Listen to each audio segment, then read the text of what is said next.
Bonjour, c'est Ed. Aujourd'hui, la revue de l'Envy22 d'Athena, c'est une box de 75 watts avec le contrôle de la température. Elle a une batterie intégrée de 3200 mAh, mais surtout un logement pour l'atomiseur. Ça en fait un design intéressant, très pratique. Cette box m'a été envoyée pour cette revue par Le Monde de la Vape. Vous la trouverez donc sur lemondedelaVape.fr à 79,90 €. Vous avez le lien dans la description de cette vidéo. On va tout de suite commencer par le contenu de la boîte. Dans la boîte, vous aurez bien entendu la box elle-même, ainsi qu'un cordon micro USB qui permet de recharger la batterie interne de 3200 mAh. Encore une fois, c'est une batterie intégrée, vous n'avez donc pas besoin de batterie externe avec. Vous aurez également un mode d'emploi, il est réalisé en anglais et en français. C'est un mode d'emploi relativement succinct, mais en même temps la box est très simple d'utilisation. Vous aurez également une carte de garantie et une carte VIP qui vous donne certains accès sur le site d'Athena. On va voir la box en détail tout de suite.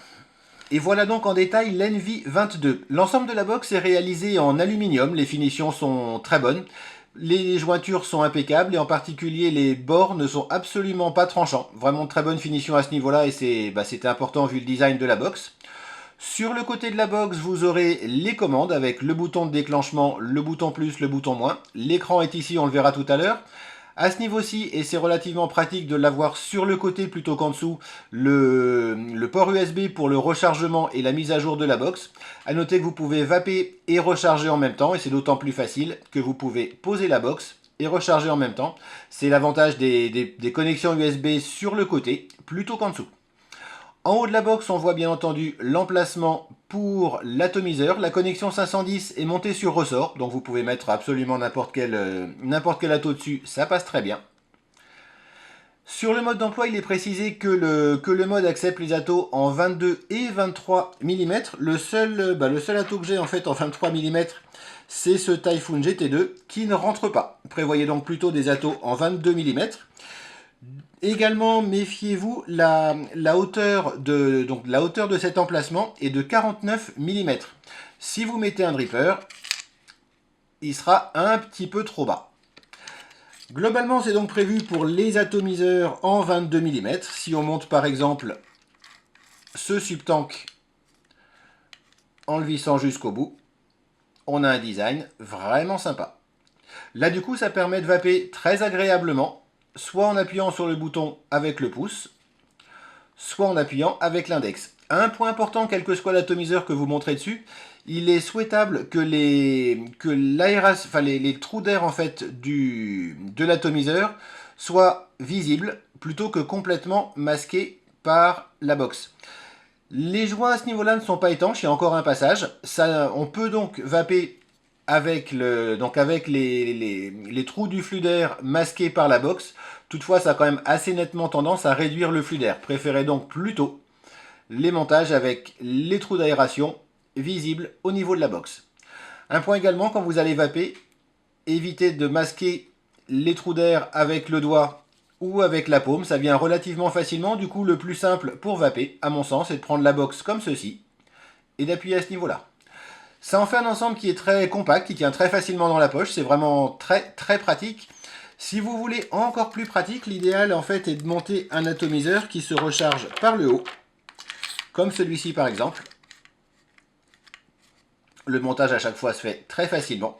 Mais du coup, quand vous allez vouloir remplir votre atomiseur, vous pourrez le faire directement par le haut, sans avoir à le sortir de la box. Là, du coup, on a vraiment un setup qui est super pratique, ça tient très bien dans la poche.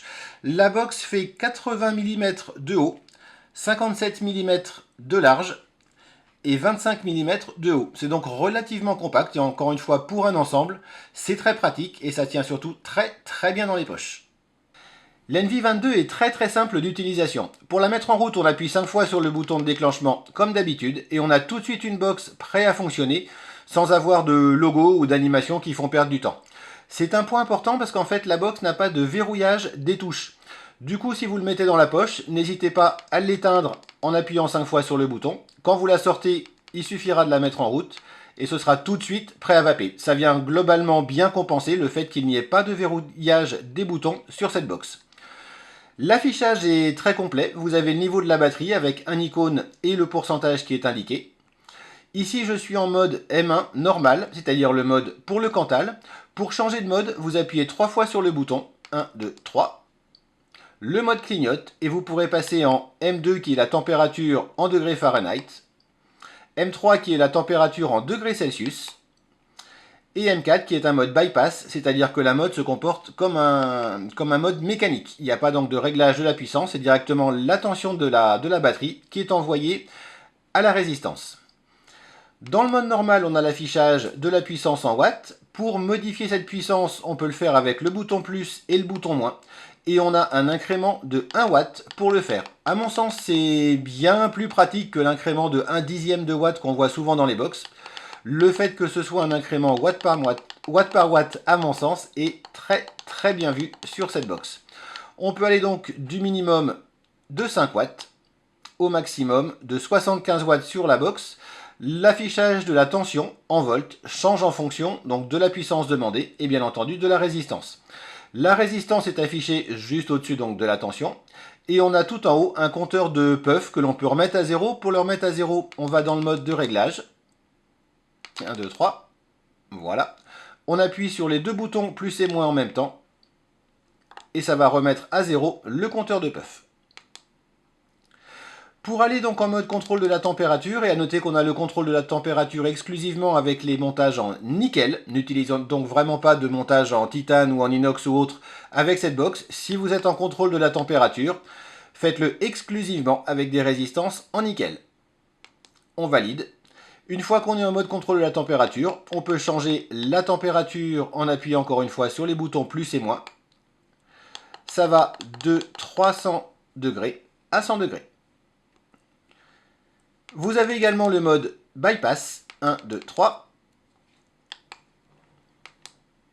où on va voir ici donc simplement l'affichage de la tension de sortie de la batterie, et c'est directement cette tension qui sera appliquée à votre montage. À noter que pour utiliser le mode bypass, vous devrez utiliser des résistances supérieures à 0,2 ohms, puisqu'on a une protection en cas de résistance inférieure sur cette box. Dernier point, quand on est donc dans le mode standard, que ce soit contrôle de la température ou autre, on va se mettre ici en mode normal. Si vous appuyez sur le bouton plus et moins en même temps, l'affichage change de côté pour passer en mode droitier ou gaucher. À noter que c'est quelque chose que j'ai découvert un petit peu par hasard. Cette fonction-là n'est pas indiquée dans le mode d'emploi. Pour vaper, comme d'habitude, on appuie sur le bouton de déclenchement. On a l'affichage donc du temps de vape qui est indiqué. Et pour éteindre, 5 fois sur le bouton.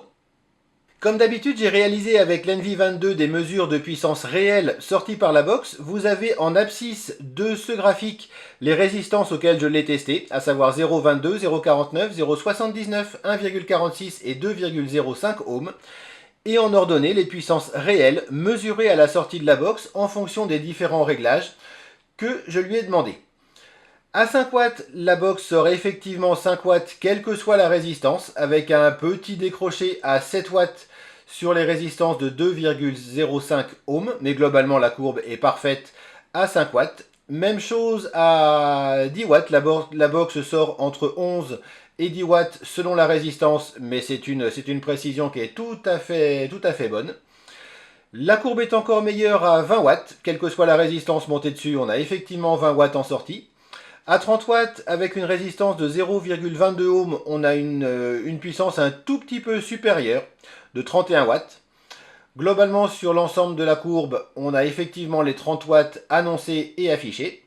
Par contre, la box s'arrête de monter au niveau du réglage dès qu'elle n'est plus capable de suivre. En fait, quand sa tension maximale est atteinte, la box refuse de monter les watts au niveau du menu.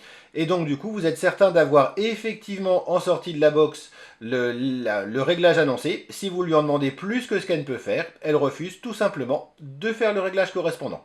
C'est un très bon point pour cette box. Ça change un petit peu des box qui affichent n'importe quoi quand elles ne peuvent plus suivre la puissance qu'on leur demande. Là, du coup, si vous lui demandez une puissance qu'elle ne peut pas obtenir avec la résistance de votre montage, elle refusera tout simplement de l'afficher. Les résultats sont également très bons à 50 watts, puisqu'on a en général 48 watts en sortie. A noter que pour avoir les 50 watts, il faudra avoir une résistance inférieure à 0,8 ohms. Encore une fois, c'est tout à fait normal, avec la limitation de la tension de sortie de la box. Et les 75 watts par contre ne sont pas atteints. Le maximum que j'ai pu avoir est 67,73 watts, 68 watts pour arrondir. Donc la box surestime un petit peu ses capacités malgré tout. On est à 68 watts en fait quand on la règle sur 75 watts.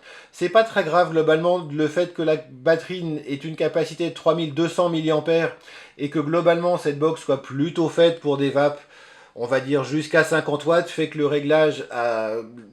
manque de précision du réglage à 75 watts n'est absolument pas grave sur cette box. La vape est très agréable, très lisse, très régulière en mode contrôle de la puissance. Globalement, pour résumer, on a une vape très agréable, très précise. L'affichage correspond bien à la puissance effectivement de sortie de la box. Jusqu'à 60 watts tout du moins, on a un petit peu moins à 75 watts, mais encore une fois, ça n'a pas grande importance dans le cadre d'utilisation habituelle de cette box. On va continuer avec le test du contrôle de la température. J'ai donc placé la box dans le mode contrôle de la température en degrés Celsius. La température est réglée sur 200 degrés Celsius et on note tout de suite qu'on ne peut pas régler la puissance en watts avec donc ce mode. En fait, c'est plus simple. La box règle directement toute seule la puissance à envoyer à la résistance pour obtenir les 200 degrés Celsius. Un point important, vous n'avez pas non plus d'initialisation de la résistance que l'on a assez souvent sur les box. Ça implique que quand vous mettez une résistance sur la box, elle doit absolument être froide dans le cadre du contrôle de la température. Donc quand vous mettez un montage en contrôle de la température, vérifiez bien qu'il est à température ambiante avant de l'installer sur la box. S'il est trop chaud parce qu'il vient d'être utilisé, laissez-le refroidir 5-10 minutes avant de l'installer sur la box. On va commencer tout de suite donc avec ces réglages par le très classique test du coton sec. J'ai réalisé une résistance en nickel du fil de 0,3 mm. C'est parti. Une petite fumée habituelle puisque le fil est neuf. Et absolument aucun dégât sur le coton.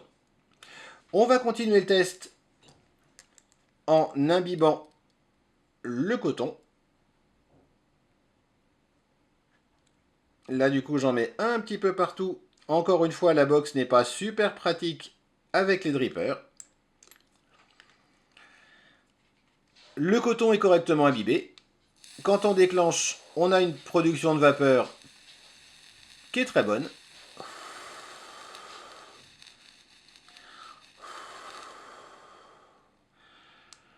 Et la box s'arrête tout de suite dès que le coton commence à être un petit peu sec. Le contrôle de la température sur cette box fonctionne très bien. Le coton n'est absolument pas brûlé. La box s'arrête une fois qu'il commence à être un petit peu sec, mais elle se garde quand même une bonne marge de manœuvre. Et pourtant, le coton n'est absolument pas abîmé par ce test. Le contrôle de la température sur ce mode fonctionne très bien. Et voilà, vous savez tout sur l'Envy22 d'Athena. C'est une très bonne box et une bonne surprise en fait au final. Elle est très simple d'utilisation. Elle marche très bien que ce soit en mode contrôle de la puissance ou en contrôle de la température. Les finitions sont très bonnes, la box est agréable à avoir en main. Son design fait qu'elle est relativement facile à avoir en main dans un sens comme dans l'autre. Vous ferez quand même attention encore une fois à ne pas boucher les arrivées d'air avec vos doigts ou avec la paume quand vous vaperez.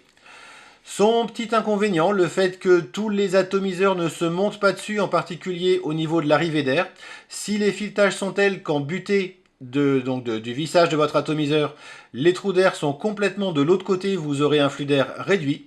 Mais comme l'atomiseur est monté sur la connexion de l'atomiseur est montée sur ressort, vous pourrez toujours dévisser un petit peu, ça fonctionnera toujours très bien et vous aurez les trous d'air bien en face des ouvertures. Encore une fois, merci au Monde de la Vape de m'avoir envoyé cette box pour cette revue. Vous la retrouverez sur lemondedelaVape.fr à 79,90 €. Vous avez le lien encore une fois dans la description de cette vidéo. Si vous appréciez ces revues, n'hésitez pas à vous abonner à la chaîne en cliquant ici. Il me reste à vous souhaiter une excellente vape et à la prochaine.